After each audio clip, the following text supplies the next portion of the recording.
Hey everybody, Kartik Subramaniam over at ADHI Schools. Welcome to your real estate tip of the week.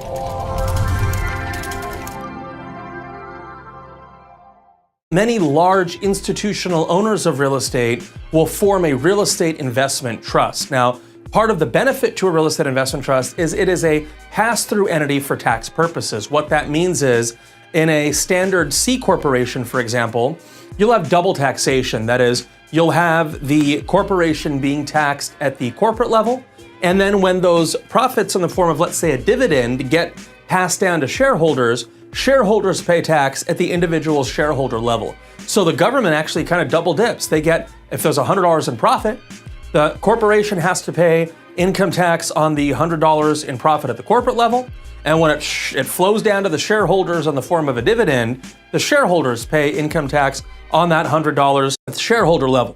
One of the benefits to a real estate investment trust is that the REIT actually doesn't pay tax at the REIT level. It flows down to the member level. Now, you do have to have at least 100 members to form a real estate investment trust, which is generally why REITs are really used for large institutional type ownership. So large shopping centers, large industrial parks, large office buildings might be REIT owned. So again, I'm saying the term REIT, R-E-I-T, that's a real estate investment trust, and it's got to have at least 100 members. And one of the key benefits to the REIT is that it is a pass-through entity for income tax purposes.